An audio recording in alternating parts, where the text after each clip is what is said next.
जय Shri Krishna all of you. सभी बहन भाइयों को मेरा तहे दिल से हार्दिक नमस्कार है और आप सभी का मास्टरमाइंड क्लासेस में स्वागत है। आज हम आपको यहाँ छंद के विषय में समझाने जा रहे हैं। आप सभी ध्यानपूर्वक देखेंगे, सुनेंगे और समझेंगे।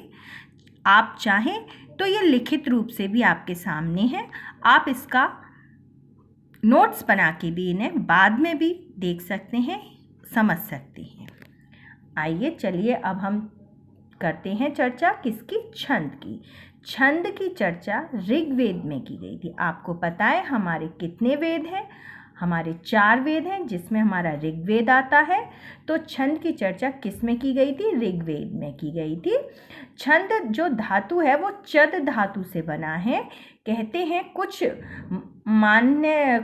लेखकों का, कवियों का मान्यता है कि छंद किससे? चद धातु से बना है। चद का मतलब होता है आराधना करना, खुश करना या प्रसन्न करना। कुछ कहते हैं छदी यानी कि आच्छादित साइंस का वर्ड है, यानी कि ढका हुआ है ना। संस्कृत में भी आच्छादित शब्द आया है। हिमालय पाठ है इंटर क्लास में और संस्कृत की में है। तो आच्छादित का मतलब क्या होता है? ढका हुआ।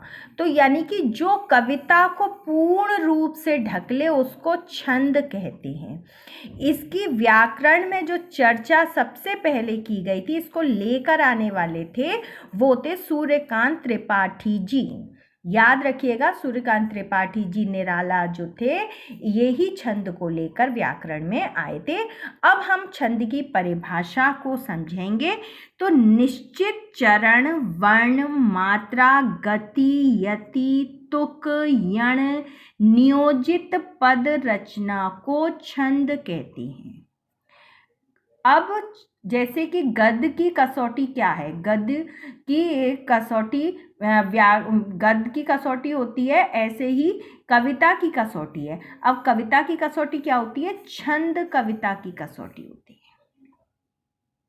ठीक है, गद्य की कसौटी होती है, ऐसी कविता की कसौटी क्या है? कविता की कसौटी हो जाती है हमारी छंद ही कविता की कसौटी होते हैं। अब आप कहेंगे ये निश्चित चरण, वर्ण, मात्रा, गति, यति, ये सब मैं आपको अभी बताऊंगी कि ये सब होते क्या हैं। तो हमने ये इतना समझ में आ गया। आगे हम चलते हैं छंद के प्रकार। हमें पता भी तो होना चाहिए कि छंद आखिर कितने प्रकार के होते हैं। तो छंद हमारे 3 प्रकार के होते हैं। पहला है वर्णिक छंद, दूसरा मात्रिक छंद, तीसरा मुक्तक छंद। अब हमारा आ जाता है, हम इनको पहले थोड़ा थोड़ा समझ लेंगे कि ये आखिर क्या है, फिर इसका जो डिटेल है हम वो धीरे धीरे समझेंगे एक एक करके। तो वर्णिक, वर्ण से बना है। वर्ण का मतलब क्या होता है? अक्षर आ ई उ, ये सारे हमारे जितने भी आ से लेकर ज्ञा तक के जो हैं, ये सब हमारे क्या कहलाते हैं? वर्ण कहलाते हैं।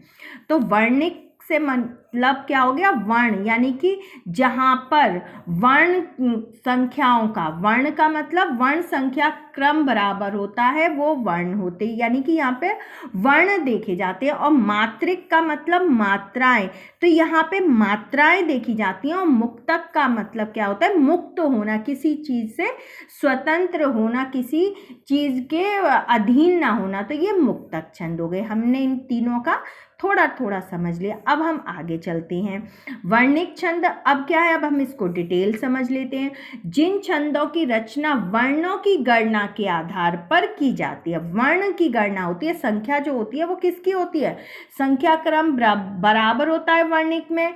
मात्रिक में क्या होता है? संख्या क्रम बराबर नहीं होता है। और मुक्तक में क्या होता है? बंधन मुक्त होते हैं, ना संख्या की बाउंडेशन होती है ना वर्ण की बाउंडेशन होती है। ये मुक्त होते हैं, यानी कि स्वतंत्र होते हैं। वर्णिक छंद जिन छंदों की रचना वर्णों की गणना के आधार पर की जाती है, उन्हें वर्णिक छंद कहते हैं। शॉर्ट में हमने आपको बता दिया, वर्णों की रचना के आधार पर हो गया वो वर्णिक छंद हो गए, मात्राओं के आधार पर हो गया वो मात्रिक हो गए, और जो फ्री है मतलब स्वतंत्र है वो मुक्तक हो गए। इसके अंतर्गत कौन कौन से आ जाते हैं? कवित्व आ जाता है, संवैया आ जाता है, घनाक्षरी आ जाता है। ये वर्णिक छंद के अंतर्गत 3 आते हैं। अब आ जाता है हमारा मात्रिक छंद।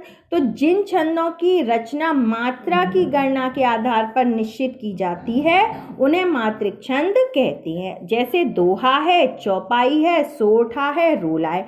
अब आप कहेंगे कि ये होते क्या हैं, तो ये हम आपको धीरे धीरे डिटेल में बताएंगे। पहले हम ये समझ लेते हैं। सबसे पहले हमने समझा छंद, फिर हमने समझा छंद क्या होते हैं, फिर हमें पता है ये सूर्यकांत त्रिपाठी निराला जी के द्वारा लाए गए थे। फिर उसके बाद हमने समझा कि इसकी चर्चा ऋग्वेद में की गई थी। ये प्रश्न आ सकते हैं पूछने के लिए, इसलिए मैंने इसको रिपीट कर दिया है कि छंद की चर्चा किस वेद में की गई थी। तो याद रखिएगा ऋग्वेद में की गई थी। और छंद का मतलब चद धातु से बना है, जिसका अर्थ होता है आराधना, खुश करना या प्रसन्न करना। आच्छादित यानी कि ढका हुआ। सूर्यकांत त्रिपाठी जी लेकर आए थे इसे व्याकरण में। अब आ जाता है छंद के 3 प्रकार होते हैं, ध्यान दीजिएगा, वर्णिक, मात्रिक और मुक्तक। वर्णिक जिसमें वर्णों की वर्ण के आधार पर हो रचना, और मात्रिक जिसपे मात्राओं के आधार पर रचना हो। ठीक है, अब हमारा आ जाता है नेक्स्ट, हमारा चलता है इसके बाद मुक्तक छंद। अब हमारा है मुक्तक छंद। तो मुक्तक छंद में इसमें ना वर्ण ना मात्रा किसी का बंधन नहीं होता है। इसमें ना वर्ण का बंधन है ना मात्राओं का बंधन है। ये मुक्त हैं, इसलिए इनको मुक्तक छंद कहते हैं। और ये आपके परीक्षा में कभी पूछे भी नहीं जाते हैं।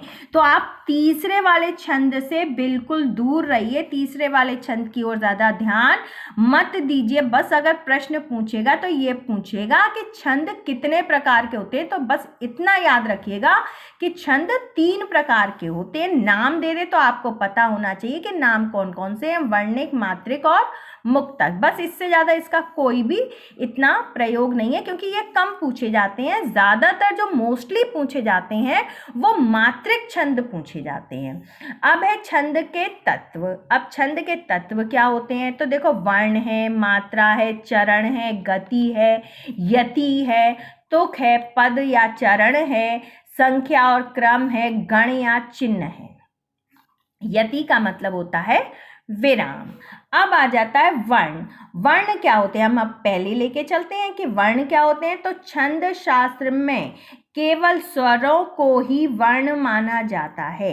यानी कि छंद का जब हम काम करते हैं, छंद के बारे में हम जब लिखते हैं, सोचते हैं या समझते हैं, छंद को हम जब परिभाषित करते हैं, तो वहाँ पर छंद शास्त्र के अनुसार केवल क्या है, स्वरों को ही वर्ण माना गया है। इसमें पूरे आ से लेकर ज्ञा तक को वर्ण नहीं माना है, केवल स्वरों को ही वर्ण माना है। स्वर आप सभी को पता होंगे कि आ से ज्ञा तक में कौन कौन से स्वर होते हैं।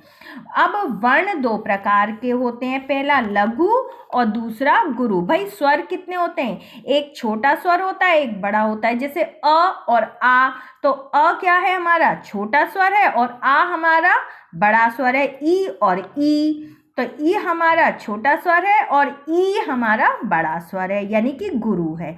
तो लघु को कहते हैं ह्रस्व यानी कि छोटा, और दीर्घ को कहते हैं गुरु यानी कि बड़ा। अब लघु यानी कि ह्रस्व, ये क्वेश्चन भी आ जाता है कभी कभी कि लघु को क्या कहते हैं, तो ह्रस्व कहते हैं। कभी कभी ह्रस्व लिखा आ जाए, लघु नहीं आए, तो आप कंफ्यूज नहीं होना। ह्रस्व का मतलब ही लघु होता है और दीर्घ का मतलब होता है गुरु। अब ह्रस्व या लघु क्या होते हैं, लघु व उनसे मिले हुए व्यंजन लघु कहलाते हैं। ह्रस्व तो यानी कि लघु, लघु स्वर, जो स्वर होते हैं लघु यानी कि छोटे स्वर होते हैं वो, और उनसे मिलकर जो व्यंजन होते हैं, अब व्यंजन आप समझ गए, यानी कि स्वरों से हटके जो उनसे मिलकर जो व्यंजन बन जाते हैं उनको भी लघु कहते हैं। जैसे अब हमारा देख लीजिए लघु कौन कौन से, ह्रस्व कौन कौन से होते हैं, अ, ई, उ, री, और ये चंद्र बिंदु, क, कु, की, है ना, ई की मात्रा आ रही है ना, क, आ का स्वर आ रहा है, कु, उ का स्वर आ रहा है, की, ई का स्वर आ रहा है, य, है ना। तो ये सब क्या है, व्यंजन है, पर किससे मिलकर बने हैं, स्वर से मिलकर बने। य, तय, तय, अय, अय आ रहा है ना, ये भय, अ का स्वर आ रहा है, हूँ, चंद्र बिंदु, है ना, फूं, गूं, कुंग, और ये उड़ता हुआ जो रा, हम ऊपर रा चढ़ाते हैं, यानी कि जो उड़ता हुआ रा चढ़ाते हैं, ये सब हमारे क्या हो जाते हैं,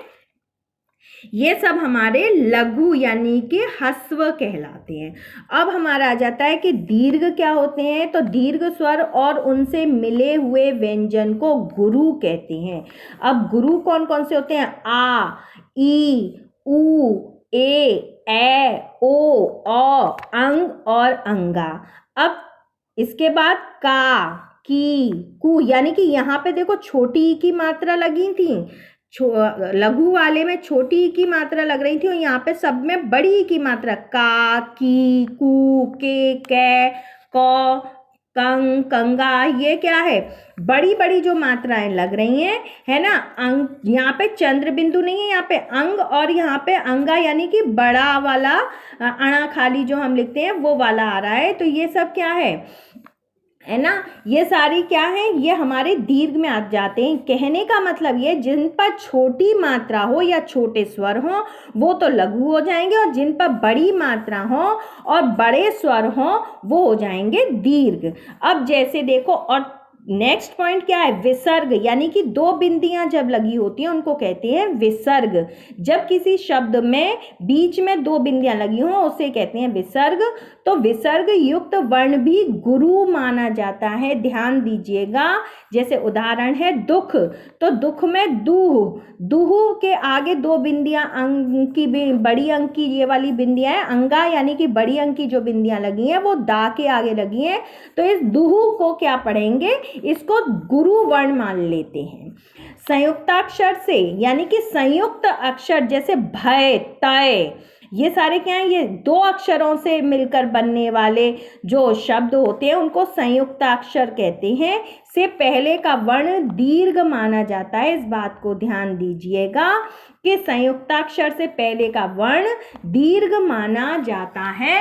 अब हमारा आ जाता है उदाहरण, जैसे सत्य, दुष्ट, धर्म। अब देखो तय है, षष्ठ, और धर्म, रर्म, ये धा को हटा दो, रम हो गया ना यहाँ पे। तो जो ऊपर रा चढ़ता हुआ है, उड़ता है, तो इसमें धा क्या है? ये दो शब्द हो गए हैं, शा और टा मिलकर ये दो शब्दों से मिलकर बना। और तय, ये सा, सत्य किससे मिलकर बना है? सा और प्लस तय, यानी कि ये संयुक्ताक्षर हो गए कि नहीं हो गए? इनसे आगे का जो वर्ण आ रहा है उसको हम क्या मानेंगे? उसको भी हम दीर्घ मानते हैं। यहाँ तक आपका वीडियो कंप्लीट होता है।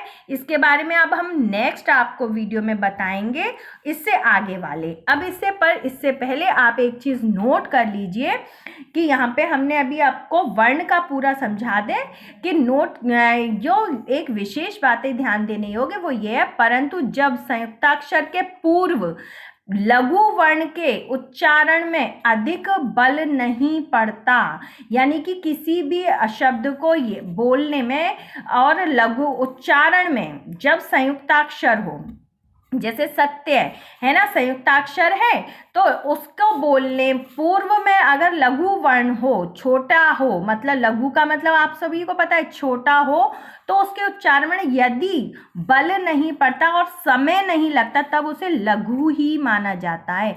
जब दीर्घ उसे कब माना जाएगा? जहां पर तय, सत्य, ता हमारा पूरा डिफाइन हो रहा है, ये अधूरा नहीं डिफाइन हो रहा। जैसे दुष्ट, शा हमारा पूरा आ रहा है, धर्म, रा हमारा हम पूरा बोल पा रहे हैं, है ना। और यहाँ पे देखो कन्हैया, है ना, तुम्हारी, तो माँ हमारा आधा आ रहा है, तुम्हारी नहीं बोलेंगे, हम क्या कहेंगे? तुम्हारी, यानी कि माँ हम थोड़ा समय कम लग रहा है। सुनियो, ना हमारा हमें पता है इसमें आधा आ गया, कन्हैया ना हमारा इसमें आधा आ रहा है, परंतु सत्य, तय पूरा त बोला जा रहा है, दुष्ट, शा पूरा बोला, धर्म, रा हमारा पूरा बोला जा रहा है।